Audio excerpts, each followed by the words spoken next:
Check your fridge right now. Seriously, go look, because the eggs you picked up yesterday just became a luxury item, and you might not actually be able to replace them tomorrow. We are literally watching the domestic egg market fracture in real time. It's crazy to think about, but a single biological glitch at one single farm in Iowa just triggered a staggering 45% price spike across the entire country. And this didn't take weeks to ripple out. It happened in less than 48 hours. We've built a food system that is so deeply consolidated, so hyper-efficient, that one sick hen in the Midwest can essentially break the bank for every family in America. By May 9th, 2026, wholesale and retail prices basically just went vertical. If you walk into a grocery store today, you're going to feel it. Purchase limits are taking effect right now everywhere. Trader Joe's is capping you at 1 dozen per day. Costco is maxing out at 3 packages. Whole Foods is restricting you to 3 cartons. And Walmart is holding the line at 2 bulk packages. Major retailers are slamming the brakes with strict rationing just to stop inventory stripping by panic buyers. This isn't some distant future projection. This is happening right now down the street from your house. So how did we get here? Back in early May, deep in the Midwest production corridor, an outbreak was detected in Sioux County, Iowa. Now, Iowa is basically the linchpin of our entire national supply.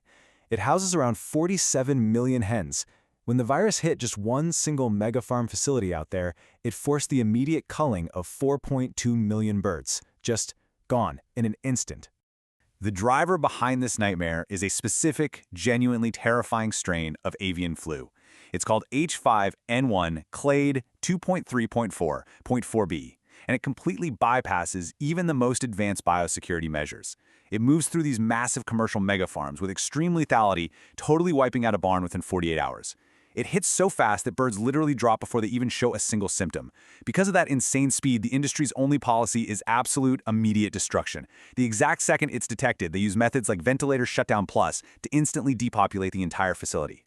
But here is where the math totally stops making sense. Let's really look at this. That Sioux County culling removed about 1.3% of the national laying flock. Mathematically speaking, that is a marginal loss. Yet that tiny 1-point-something% drop magically triggered a 45% jump in prices. It's absurd. We traded safety for hyper-efficiency. Our complete reliance on megafarms means a single facility acts as this massive single point of failure.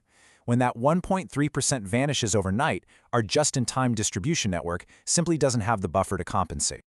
And this is exactly why this matters way beyond your morning omelet. Eggs are the functional backbone of the entire commercial food industry. Take something as simple as commercial bakeries making brioche dough. Historically, eggs were a super stable 25% of their recipe expense. Today, that cost has surged to nearly 40%. It is a massive margin squeeze. You've got industrial bakeries scrambling to use enzyme-based improvers just to replace egg volume. Meanwhile, your local restaurants and quick service spots are being forced to slap egg surcharges on your bill. We saw Waffle House do this before, and similar measures are sweeping through the brunch market right now as we speak. Let's map out the exact chain reaction here because it's pretty wild. Step 1, the Iowa farm goes offline. Step 2, wholesalers instantly spike their spot market prices because they're anticipating shortages. Step 3, retail contracts inflate nationwide within 24 to 48 hours. Why so fast? Because over 95% of table eggs have their prices tied directly to daily wholesale benchmarks, like the Urner-Barry Egg Index. That index jumped over 10% in a single trading session, so a physical loss of birds out in Iowa instantly empties wallets in New York. There is zero buffer. Now, economists like to call this asymmetric price transmission. But honestly, let's just wave off the academic jargon. The industry knows this simply as the rocket and feather trick. Prices shoot up like a rocket the exact millisecond there's bad news. But when the supply eventually recovers, those prices drift back down as slowly and painfully as a feather. The whole market operates on this extreme biological sensitivity where one single positive test at a megafarm triggers speculative indexing that immediately costs you money. But there is a much darker side to this biological tragedy, and it comes down to corporate accountability. Just recently, on May 8th, the U.S. Department of Justice announced a settlement with AgriStats. They're a meat data firm accused of helping competitors exchange highly sensitive sales and production data. That's right, the DOJ is actively going after major egg producers for potential price fixing.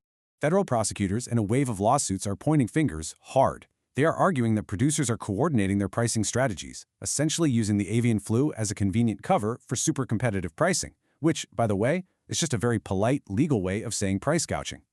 The tension here is immense. Plaintiffs point straight back to 2022, when wholesale prices rose 127%, despite a national flock reduction of only 1%. The core accusation is that these mega-producers use the viral shock as a smokescreen to completely decouple their prices from actual supply levels. Now, the industry, of course, maintains they are just price takers reacting to market forces and the massive costs of biosecurity. But you have to wonder. Let's trace out this chaotic timeline for a second. Back in 2019, before the whole H5N1 crisis really kicked into gear, a dozen eggs averaged a pretty stable 141. By March 2025, during the absolute peak of the crisis and those antitrust probes, it hit a record 623. Early 2026 gave us a brief tiny moment of stabilization at around 235, but with this new May spike, we are crossing right back over that $4 mark. And honestly, here is my bold prediction based on all this structural volatility. That $4 plus mark, that is the permanent new normal through the end of 2026. A fear premium is now permanently baked into your grocery bill. So how do we actually stop this cycle? Well, it all comes down to a high-stakes trade war over a really simple vaccine. Egg producers are absolutely desperate for a two-shot national vaccination program. It would cost under $1 per hen, and it would stop these massive cullings in their tracks. But the broader poultry industry, specifically the meat chicken producers, are blocking it. They are terrified that vaccinating flocks will lead to global import bans, putting nearly $5 billion in annual meat exports on the line. Because to our global trade partners, a vaccinated bird looks exactly the same on a test as an infected bird. As a result, American laying hens remain completely 100% unprotected. So we're basically left staring at a deeply, deeply fragile system. A 1.3% drop in supply causes a 45% jump in price. It just begs the question, is this current spike a genuine, unavoidable result of bird flu? Or is the industry using biological shock as a very convenient excuse to coordinate record-breaking profits? I really want to hear how you're reading this situation. Drop your thoughts down below on who you think this highly efficient supply chain is actually built to protect and where you see these prices heading next.